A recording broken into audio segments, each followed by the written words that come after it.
Okay. Check my phone to see if it's working. Looks like we are indeed live.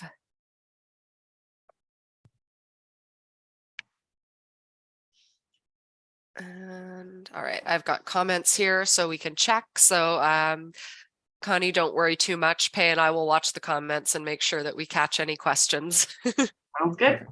Sounds good. Okay, as we wait for people to come in, I think we don't have many yet. As we wait for people to come in, I'm just going to post the link around on Twitter, Instagram, etc. Anyone who watches these knows the drill. Yeah. I like to wait till we have a couple people here to do intros. Oh, Sam is here. Hello, Sam. Hi, Sam. Hi, Sam. We're just doing our startup here. I guess for anyone who is starting to stream in, I just want to give a heads up that next weekend we are not going to be doing a stream because we've got to do some filming. So it'll be this one and then the next one will be in a couple weeks. But I think that this one should leave everyone with a lot of good info to chew on until then. Sharing to Instagram. Make sure everyone knows what we're doing. I did a post earlier as well, so should be a heads up.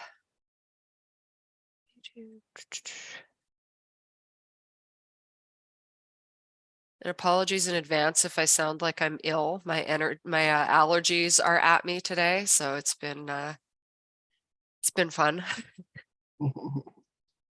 It's my own fault though, because I'm allergic to rats and we got rats, so I can't complain too much.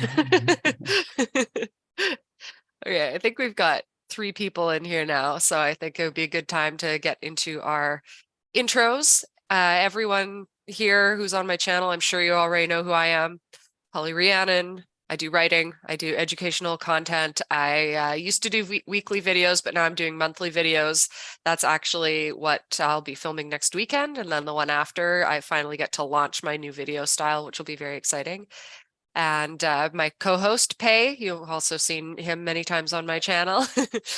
More in philosophy tube than literary tube these days, but the two definitely cross paths. No, No, there's a channel, Philosophy Tube, that's just, oh, okay. I would recommend staying away from. Okay, I was just referring to the general, philosophers on YouTube category, like author tube. Oh, yeah, I try. And Connie, we have here is our special guest.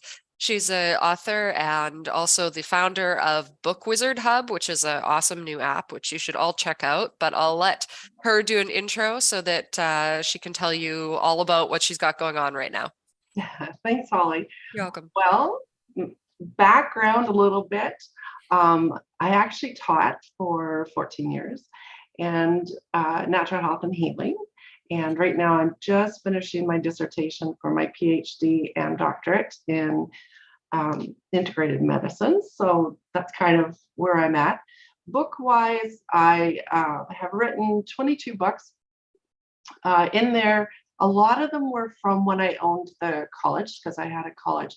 And so that's where they started, was I was doing nonfiction books mostly. And then I guess it's been about 3 years now, I moved into fiction and went into novels. So it's more of the supernatural and paranormal kind of genre. But with it, what actually happened was, again, a couple of years ago, I was actually watching Dragon's Den, if you can imagine. And I was watching an episode, and I'm pretty sure it was Arlene who said something about what makes a really good business is solving a problem. So solve a problem. And then she says, so what do you bitch about? Solve it. And so I kind of, after that episode, went, oh, what do I complain about? And then, I don't know, I think it was a couple of weeks later, and all of a sudden I went, oh, that's what I complain about, trying to find a literary agent. Yeah. So then that's where BookWizard came into play, was that I came up with an idea. I dreamt it actually one night. And then 27 months later, ended up with these apps. And so we just launched. It hasn't even been a month. It has been awesome. And so now we have agents and authors signing up. And, you know, it started 27 months ago as a directory, but it really turned into a pitch fest.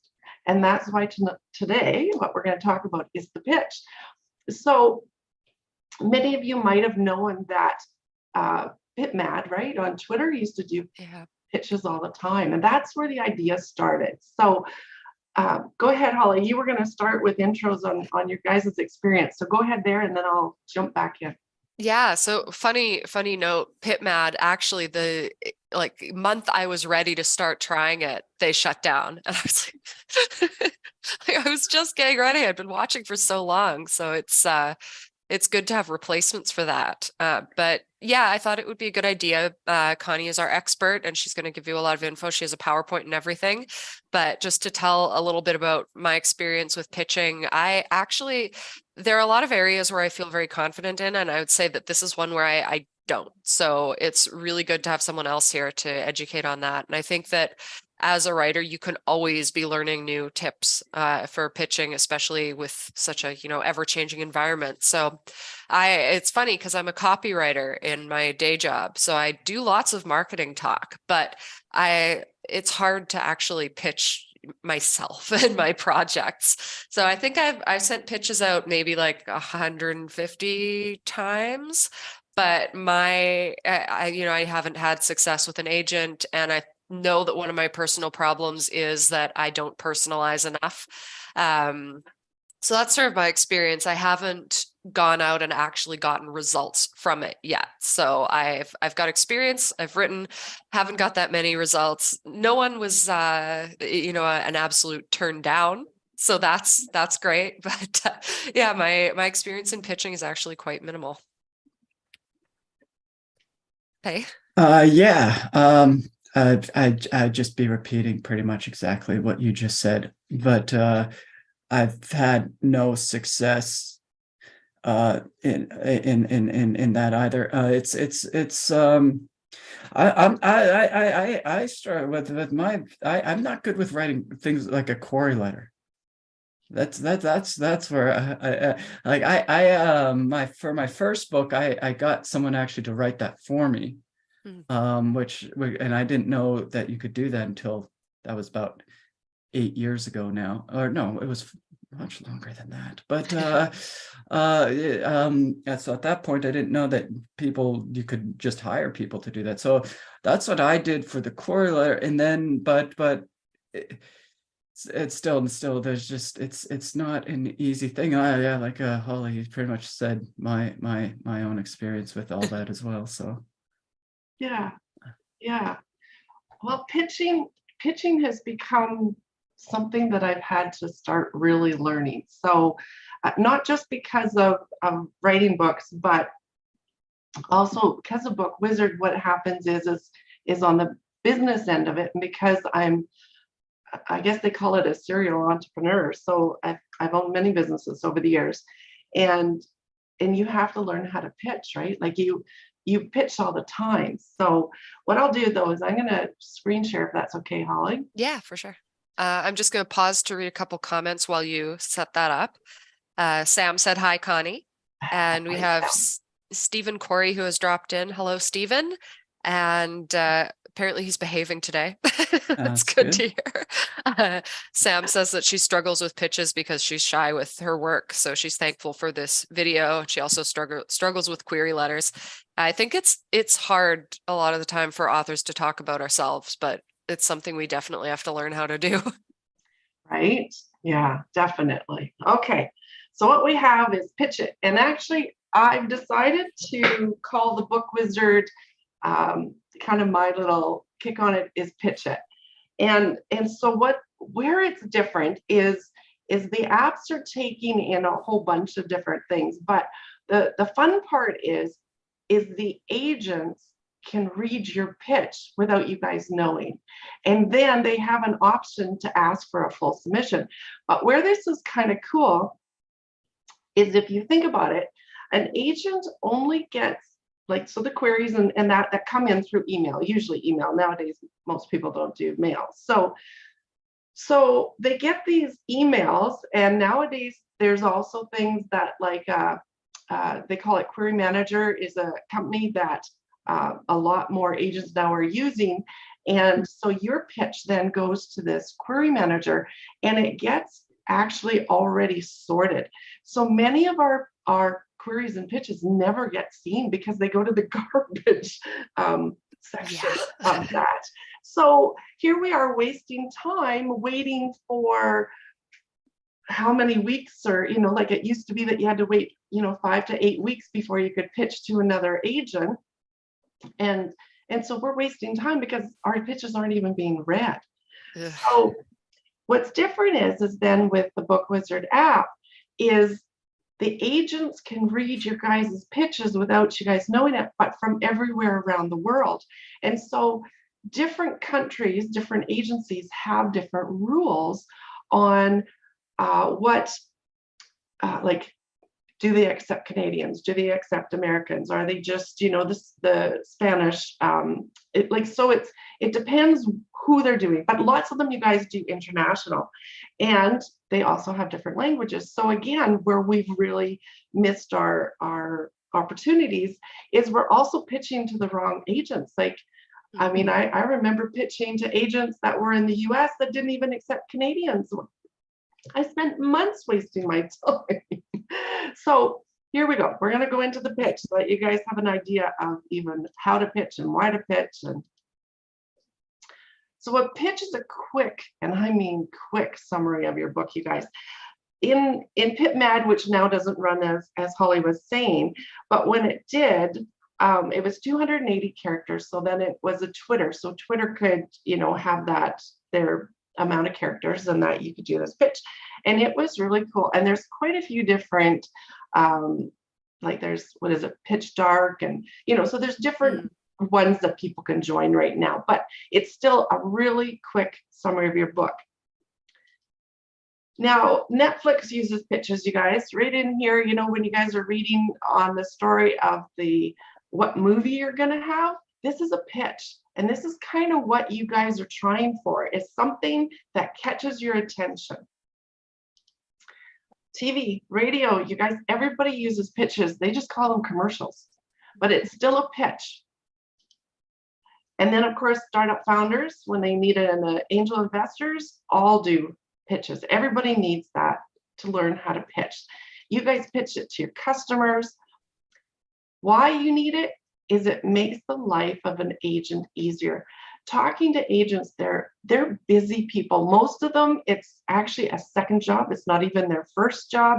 So they're busy, they're married, they have kids, they have all this kind of stuff.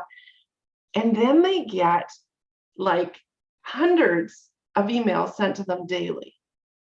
And I actually had to do because of a pitch that I was doing for angel investors, and that is, there is over 400,000 queries sent out just in Canada. Oh my God. The world is over 30 million, and that's a year. So can you imagine now, literary agents, just so you guys have an idea of that, there's only 30 companies in Canada approximately, which probably has, I don't know, anywhere from 1 to 9 agents per agency. In the States, it's only 1,000, and they have anywhere from 1 to about 15 agents. So if you can imagine 30 million, submissions going in, and only these few that have to read them, right? So really what we want to do is make their life easier. So agents require, for anything, it doesn't matter if you're fiction or nonfiction, novels, poetry, screenplays, everybody, you guys, has to have a pitch of some kind. And your pitch is still part of your query. So a pitch should answer who, what, where, when, and how, but really, it has to make you want more. Like, even for us, if we were reading each other's pitches, which you guys should do, is send it out to people and say, what do you think? What would you change? So get people to beta, read your pitches. It's really to want them to read more. So step 1 is about your book. You need to tell your story really quickly, and they actually say in about 15 seconds if you were going to say it. But the agents want to hear your voice. And a lot of them don't see us. They don't get a picture of us. Actually, on BookWizard, we've done it so that now there's pictures so that they actually get a picture. Because if you look at all 3 of us, so everybody who's watching, right now, I can see Holly and I can see Pay, and we have a bit of a persona. We have a look to us. So people get a little bit of an idea just from looking at us. But now it's also, what are we saying? We want to catch what we're saying, because most literary agents only get to read. They don't even get to hear it. They only get to, read what you're saying. So in fiction, what you're trying to do is capture the plot. And the plot is like the soul of your story. So what is the soul? What is your story trying to get across? What is this trying to go with? And with nonfiction, what you're trying to do is the reader wants to know what they're going to read. What are they going to learn? Because that's usually, nonfiction is usually learning something, or even if it's adventure stories that are real, it's still somebody's experience. It's a real story, right? So fiction is fake, made up. Nonfiction is real. So cookbooks and how-to books and everything, right? So hear what they want to learn and hear the soul, the plot of the story. Now with your context, what you're going to do is, what sense of world or their philosophies, the mindset will be, what are they going to be immersed in? What is it? So, Pay, I'm going to ask you right now. So tell me your book, what's the mindset? What world am I in? Tell me, if you've written more than one, just give me one and just give an idea. I don't even know which one. An idea, the world. Well, like, if I was going to read your book, so tell me the name of your book. What's the name? Okay, well, I'll go with the last one that it published was The Peril in Decline. And what was it about? It was an existential fiction, primarily to an introduction to the basic ideas told through the story of a young girl looking for the meaning behind mundane rocks. Okay, so the mundane rocks caught my attention. So now what would we do with the mundane rocks? What happens with the mundane rocks? And nothing. You've picked a very difficult one to pitch here. Yeah, no, and I knew that. That's why this one in particular, I didn't even try to pitch. I just went straight to self-publishing, because it's written in I tried to emulate certain styles of the past, from that of Kafka to Camus, in telling the story in a very simplistic kind of Hemingway-like short sentences, but with the sporadic poetic descriptions, while discussing the historical significance of existential thought, from Kierkegaard to Simone de Beauvoir. Okay, so your second pitch made me understand way more than the first pitch, right? Because you told me about the rock. Yeah. It caught my attention, but it didn't tell me really the mindset and where we're going, right? Like, how am I going to be immersed into this book? But your second pitch did. That makes sense? Yeah, that makes sense. Okay, Holly, you go for it. Tell me about one of yours. Well, my last one, I could read what my little blurb for it was, which I guess would be no. Okay. Come on, girl, you okay. Well, Eris Cadogan, my main character, is a witch born into a long line, family of witches, and she does something terrible that sets off a course of events that she has to set right by the end of the novel. It's a lot more simple. Okay, So Very if I was simplistic an YA. agent, if I was an agent listening, and even with your listeners listening, would we want to read more? So what you really want to do is now jazz that up. Jazz it up. Give it to me another way. Give me a little bit of the secret or another, like a little twist to the book or something. Well, one element that I was using was that she faces off against one of the most notorious serial killers the world has ever known.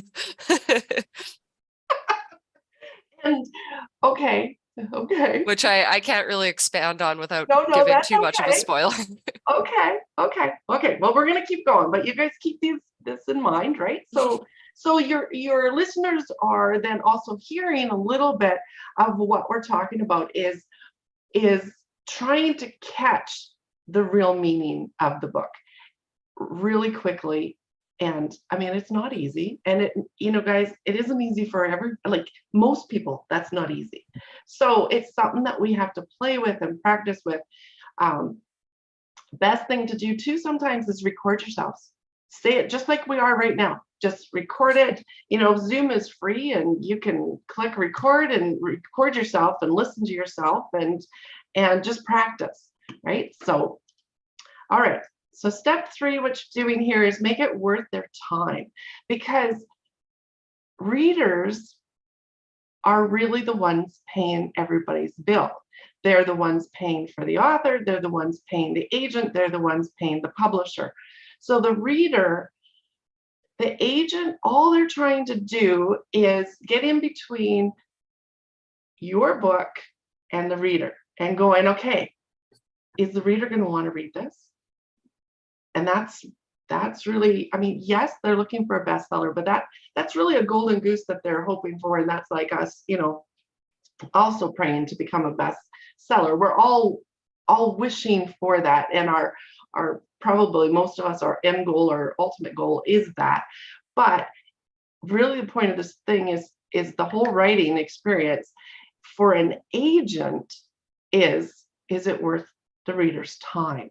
Now, many of us, you guys, are writing because some of us it's ego. Some of us, like for myself, when I started, my students wanted the books in softcover instead of just notebooks. They actually wanted real kind of textbooks. And so I just started switching them over into real books. So there was a purpose for it at the time. When I got into the novels, what happened was actually I was Hay House.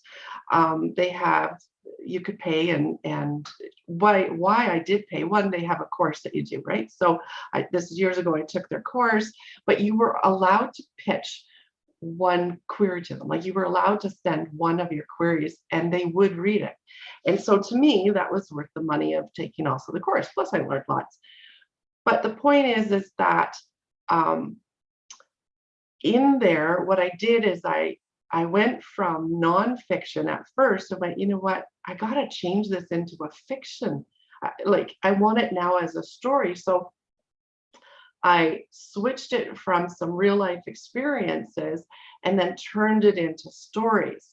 And it's going to be an eight book story. And actually I'm on book 5, but with it, I'm really, really impatient, and novel wise, actually I've self-published because I don't have time to wait for agents. And what happens is in this particular case, I needed my story out.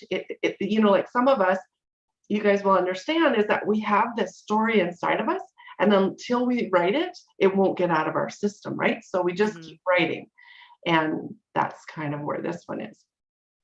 All right, so when you're writing your pitch, you guys, texture, details, rhythm, really though, it's your voice. The agent wants to actually meet you. They want to know that your voice is different. It's like Megan Trainor. I remember when I first heard her, one of her songs on the radio, I actually thought that she was African American because her voice didn't sound like what she looks like at all. So when I seen her for the first time, it shocked me because I was not ready for that kind of a voice coming out of the body, it just, my mind went, wow, girl, you got some vocals there. So, but that's what we're talking about, is the voice, right? Is instead of singing it, now we're writing it. Mhm. And an agent wants to know you. Okay. So we're going to give a few examples. So these are out of my own book, but I'm going to give some examples of fiction. So here's the first one. Lexi's life was never the same after her sister died. All right. So what I'd like is some feedback on this one from your viewers. Okay, so everyone who's commenting here, looking for feedback. I know Sam is here. I think Stephen might still be. By the way, Stephen had commented that he's never completely comfortable with an agent giving a writer a green light on a writing project. Something like that should not hold an author back. And that is when you self-publish, if you're being held back too long. I agree. Yeah. Yeah. Sam added that it's like you have all these feelings that you have to pour out, referring to the story you have to tell. Yeah, that's right. Okay. So what does everyone think of the example here? So Lexi's life was never the same after her sister died. So Holly and Pay, you go ahead. I would say it's a start because there's a bit of intrigue, but I want more. Like I want to know a bit more, because I feel like that's only sort of saying half. Sam says, instead of never the same, how about was it not the same? Okay. Okay. Okay. Pay, anything else?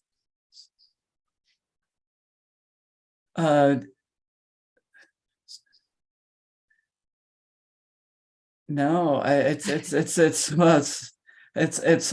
mean, it's you know, it's the typical sentence you'll see repeated over and over again. You see something like this sometimes you don't know who Lexi is, you don't know.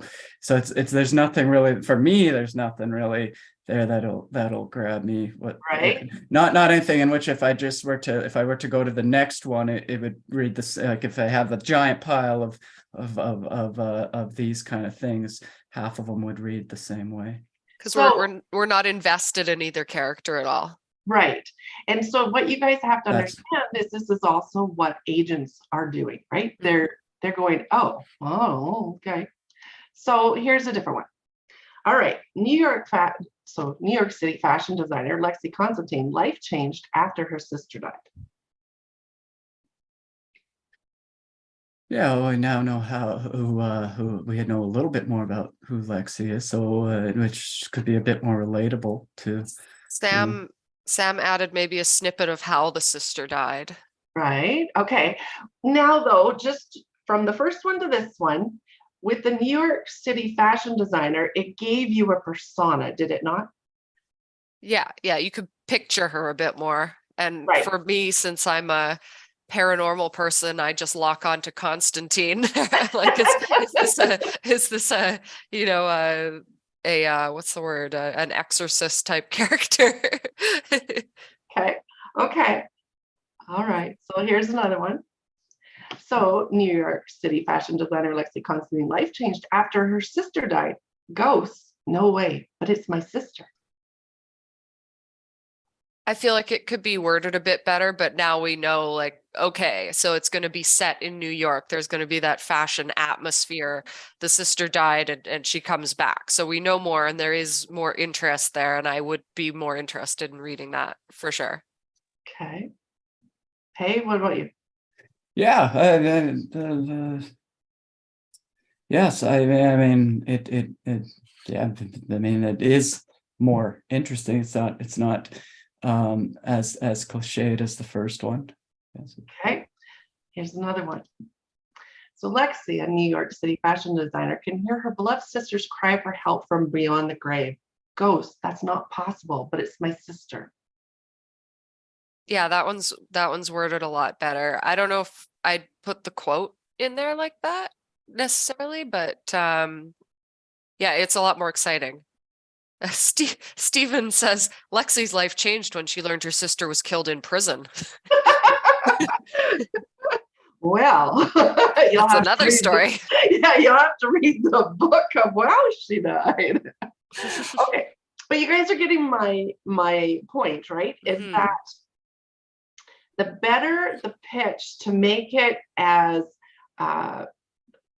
like that you can see it in your mind, that you can all of a sudden turn your own into something that somebody, it's like poetry. You know how you've read poetry and it's just words, and then some people put the words and all of a sudden you can see the landscape, you can hear the birds, you can, so really a pitch is like that, is trying to give a little more. So these, and I haven't even used any of these aren't even my these are just ideas that I was doing when I was doing the PowerPoint, but it's just giving you an idea of what happens. All right, here's another one. Lexi, a New York City fashion designer with the help of a psychic medium and a minister, sets out to save her beloved sister's soul from beyond the grave, only to find out that she needs a detective. Yeah, I like that one. That one, and I mean, this is the kind of thing that I would read. I know that this isn't necessarily the kind of thing that Pay would read, but for me, yeah, like I see that, I'm like, okay, that's interesting. I would give that a shot. Right. So even though the sentence lengthened a little, it just gave more to the story.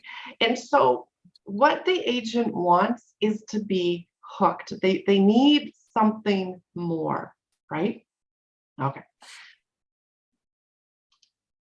So with it, it's really the end of the this part of the PowerPoint, and then I'm going to switch it back over. But all you guys, if you go to BookWizard-author, you can download the BookWizards app, and they're free. They're free to sign on. Right now, you have free access to a whole bunch of resources that I have on there, how to do queries and all that, which I'll be doing a Zoom class tomorrow at 3:30 Pacific time. If any of you guys are interested in joining in, you're more than welcome. It's actually a three sessions, so 3 Mondays, and we're going to go over the query, the pitch in more detail, and also the synopsis. And those are things that for fiction, definitely that you're going to need. And for nonfiction, we'll go over the book proposal. So it's a little bit different, but I'm going to stop sharing here. That's going to cover a lot. That's awesome. And anyone watching, if you can attend, definitely do. All of those will be very helpful for you. Yeah, so go ahead. If you guys have questions, I'll answer them. Oh, Sam just said that she's downloaded the app. Wonderful. Yeah, and she liked the added part with the detective at the end in the pitch. So yeah, if anyone has some questions to throw over here, feel free. Also, I will be linking everything down below for the app, social media, all that stuff, so you can find it easily. Oh, Sam also said thank you. That was great having the little presentation there. Does she have a pitch? Does she have one right now? Oh, yeah. Does anyone, Sam or anyone else, do you have a pitch that you would like to share with the class? I can share the one that I had for A Time When Demons if I know it's not amazing, and I'm wanting to work on a better one for my my novel I'm more invested in, which I'm coming out with next. But yeah, so this is what I wound up doing for that one. Eris Cadogan never gave a second thought to the magic flowing through her veins. That is, until a prank gone wrong makes her sit up and pay attention. Plunged into a dark new domain where betrayal and death are all too real, she must harness her abilities and set her world right once again. Okay, so, the first words that popped into my head is there was no pictures for me. My head didn't go to any picture, so I had no persona of her other than the magic. So I knew that she was into magic, but so nothing else brought me into the story, only words. And so when we're only using words, it's hard, right? So we need to bring the pictures in. So okay, so say it one more time. Eris Cadogan never gave a second thought to the magic flowing through her veins. That is, until a prank gone wrong makes her sit up and pay attention. Plunged into a dark new domain where betrayal and death are all too real, she must harness her abilities and set her world right once again. Okay. And so who are the other characters? Like who's the antagonist and the victim? And the antagonist is mysterious for a long time. So through most of the novel, up until like the final bit, you don't know who it is. There's a murderer, but you have no idea who it could be. There's a love interest who's a fine arts model and a poet. She has a best friend, and the best friend has a girlfriend, so they're sort of a duo. And there is a detective who has his own sort of storyline within it because he's looking into a particular murder. okay. And so let's change it up a little. We're just going to play with this one. Is give me emotions. What emotion am I going to feel reading this book? Sort of, I think I tried to convey a general feeling of sort of stress and loss of control through a lot of it, because that's what is going on with this character. I should add, she's also been plunged into an arranged betrothal. She's not married yet. So she's very out of control through the entire thing. Like, what everyone's trying to tell me what to do in my life, and I did this terrible thing that I have to come to terms with now. Okay. See, that part of the pitch changes the storyline, right? It brought me in more. Because then all of a sudden you see this girl who, I'm assuming she's a girl, right? Yeah, she's like 19 years old, just going to university. Okay, so with it, you might even want to put that, right? 19-year-old so-and-so, because now you're giving me what age I'm supposed to imagine this character in, right? And right. So, and with the arranged, marriage, that kind of puts a little kicker. The prank gone wrong. I mean, maybe, a little bit different wording with the prank. Because you want to bring in, I don't know, you said murder, love interest, and detective. Those could be very exciting, also added into this a little bit, right? So, yeah, I mean, I wouldn't really take the magic out of a rings like that. That still was good enough right there. So, yeah. Okay, try it again. Just throw it out there. Oh, like a different version? Yeah. Oh God, I'm terrible at improvising. Let me look at what I had. Okay, well, let's go with her name. Aeris. Aeres. Okay, and so let's start with there. So 19-year-old. Like 19-year-old Eris Cadogan never gave a second thought to the magic flowing through her veins. Well, let's shift it to 19-year-old Eris. Parents have set up her to have an arranged marriage, like wording more with that, because you're giving a little bit of her history, and then the magic through her veins, and then so you're giving like 19-year-old Eris Cadogan feels like she has no control over her life with coming from a long magical lineage. I could add something about, so there's wealth in it, so I could add like set against the crumbling stone manors of ancient witches, something like that. Right. Yeah. So using more creative words and that too. So definitely, Holly, when you're ready for your new book to be pitched, throw it out there. Let's play with that. Yeah, that's a good idea. I will. Yeah, sure. Oh, Sam did comment. She said, I do have a poetry and short story collection put together, but I don't even know how I would pitch it. There's a lot of talk about water, what it means to be a woman, and good that rots your teeth. or food that rots your teeth, sorry. Water, what it means to be a woman, and food that rots your teeth. Okay, well, that foods that rot your teeth will really give me a little switch to, to where I was going. But okay. So, okay, so poetry. There I want to know, my first thought was, who am I? Who's my audience? Who are, if I'm the person writing the poetry, who am I writing it to? Like who's reading this? Until she responds, I mean, I might guess women. If it is about what it is to be a woman, that would be one audience for that, right? Yeah, because then again, what the agent wants to know is what age category. So most books, it's still what age category. Is it a children's book? Is it young adult? Is it adult? Is it like, is it geriatrics? Like, who is it parenting? Like, who's reading this book? And so what we're trying to do is help the agent get an understanding really quickly of who they're going to sell it to, right? Because they have to know who they're selling it to. And of course, right now, young adults is huge. That's the biggest market out there right now is for young adult. And so not all of us, I mean, my books were not done up for young adult.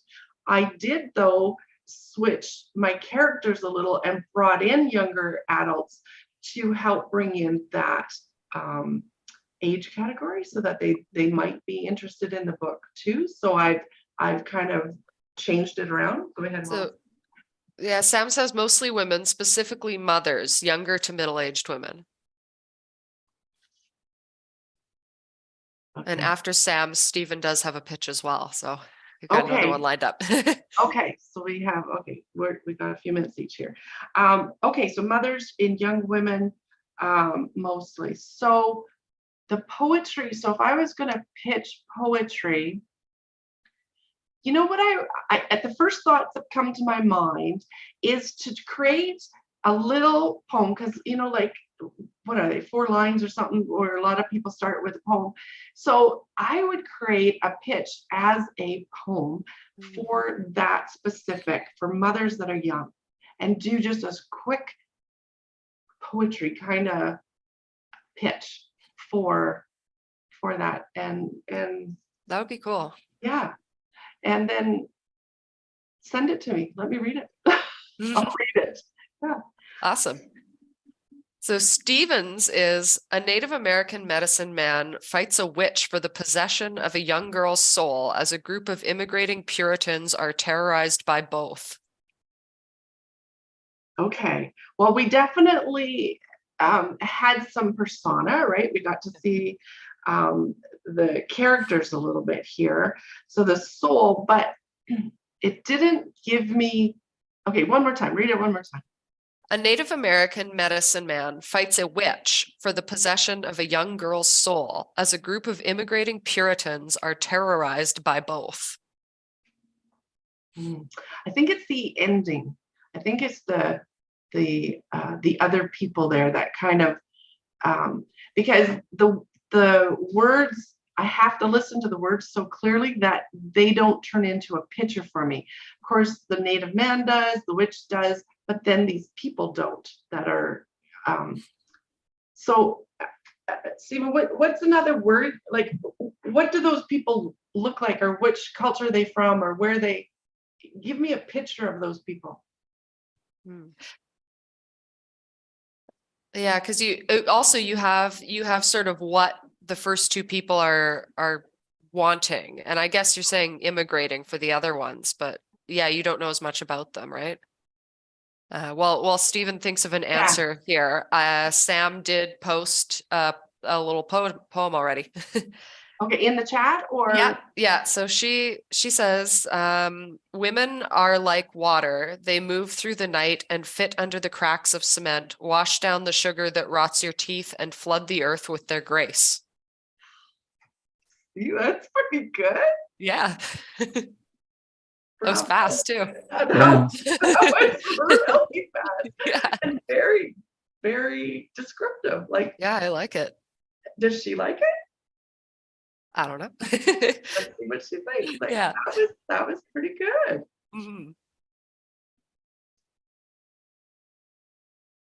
I kind of wish ours was as easy as that. What we've learned today, all pitches should be in poetry. Right. Yeah. Poem form.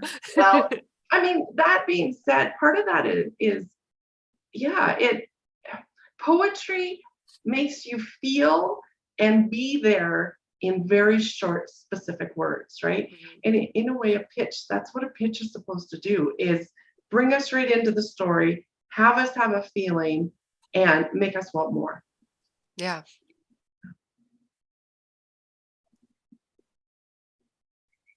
Oh, we got people typing here. So.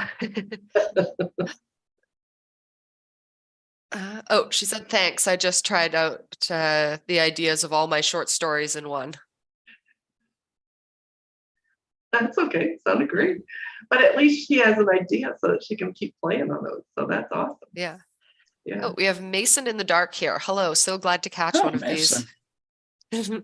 Nice to see you.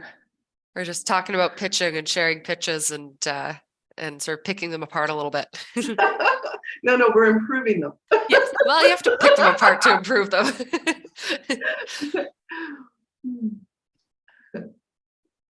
Talking about this, I actually want to start writing my pitch for my next book that I'm working on, but I also just really want to be writing it more because it's been a long time that I've been working on other stuff. And it's just, I want to get back into that world. Yeah, definitely know where that is. Yeah. So, Stephen, if you are still here and thinking up a response, we're probably going to wrap this up in about 10 minutes. So you've got a little bit of time. Mason said, I need to learn how to do that. I'm terrible at pitching the bleeding ground. Is that the work that you're currently working on? Yeah, so. Yeah, I've heard some of what he's been working on. I like it. It's been developing this story for a while now. Oh, cool. This one that I have coming up next, I've been writing and rewriting since I was 13. Oh, wow. That's awesome, though. Yeah. Yeah, it's going to be very different from the one I did put out last because that one was written in NaNoWriMo and it was like written and ready to go in a year. So completely different. Yeah. Yeah. Well, just so that you guys know too, just while we're waiting for anybody with questions there, is if you go on to bookwizard.com and in the resource area, there's a whole thing on pitch that I have done up for free for you guys. So I'll just kind of get here. It talks about the one sentence pitch and the basics of a pitch. Then it gets into if you were going to do like a pit mad kind of 280 character one, but then it gets into other types of pitches. So then if a person was at a conference, usually what you have is a 2-minute pitch that you guys can do to the agents. And so you want to then try to create a 2-minute one. And then you have also access then later, if we had a real agent and you had a meeting with an agent, then what you need is a 10-minute pitch. So also with pitching is like dating, okay? You're not going to marry usually the first person that you just meet and give a smile to, right? You have to pitch. And so lots of times in the past, you hear, the guys come up to a girl, make a pitch, and nowadays it's who knows who doing it because girls, anybody can pitch nowadays. But the pitch is still the pitch, right? And so a lot of times, I have to go back in time for me. Well, some of the things that guys would come up with, you just sit there going, really? but I also wouldn't marry them off of that first pitch. So that's the same with an agent, you guys. An agent is not going to sign us on the first pitch. It's just to get their interest. So then you need a few more minutes and then you need another few more minutes. But if an agent signs you, it's like a marriage. They are a partner with you. And that's part of their thing are they going to be able to work with you? So you have to understand that too. And it works both ways. Are you going to be able to work with them? So Sam says, I've been writing ideas out to attempt a novel now instead of just short stories. Exciting, but a new challenge. I'm the opposite. I can't write short stories. I've been complaining about it for months now. I can write poems though. Like, so if it's 1 page, I'm good. A massive novel, I'm good. 10 pages, no. And Mason said, it's a dark fantasy that I write and narrate myself. Been putting it out for a little over a year now. That's cool. I'll have to check it out. Yeah, no, for sure. All right. So yeah, I think we're wrapping it up. Thank you everyone who joined, and thank you so much, Connie. This has been awesome. I think it's going to be really helpful for people. And this will stay up on my channel, of course, and I'm going to post it after for anyone who missed it, so they can go back and view. And definitely everyone check out BookWizard, the website. I've linked it in the chat, and I'll also link it in the description. There's apps for authors as well as agents. And Connie, you're doing your next lessons Mondays, right? So if you want to. So yeah, for anybody that wants, what I can do is I can send you, so it's really right now, just send your guys' email to mine, and then I can Zoom link you. And then it's 3:30 Pacific time. Okay, cool. On Monday. All right. So is there anything else you'd like to add while you've got the floor here about the app or anything else? No, just excited. I guess the only new thing that's coming with the app, you guys, is there's a new app coming for the readers. And okay. So then what they can do, in my mind, I see it as they can help beta test, they can buy ebooks from us. So it's a little different. But the reader then gets to genre match to authors. It's going to be very helpful. Sam said thank you, and Mason also said thank you. Thanks for providing quality content, so much useful information on this channel. Thank you. I try. I can't do it without the awesome guests that have agreed to be on here. So I'm honored. Pei, is there anything you want to talk about that you're working on right now? No. I did have a question about the app. Now I can't remember what it was though. Oh no. I can give my little. If I can think of it, I'll add it in the comments. I can give my little spiel, and then if you remember it in the next few seconds. So like I said at the beginning of this, there won't be a stream next weekend because we're going to be off filming some stuff, but the weekend after there will be a stream, and my first video in my new format will be coming out. I will say that last weekend I mentioned it being set in the 20s, but I've changed that up just because of trying to schedule some things out and book stuff, and I just wasn't able to, so that's going to be in May. So it's something else entirely different, but I think you'll like it. I hope you will. That's what I've got going on right now. Perfect. Do you remember, Pei? No. Okay. No, it'll come to me eventually. But, okay. Well, I mean, we've got Connie's contact info, so you can always reach out, tweet or email or something. Yeah. Okay. So yeah, thank you. Thank you, everyone. And as I always say before I sign off, I hope that everyone is having a day that is just as wonderful as they are. And since this will just totally close when I end the meeting, thank you again, Connie. It was great doing this, and hopefully we can have you back again soon. Thank you. Thank you, guys.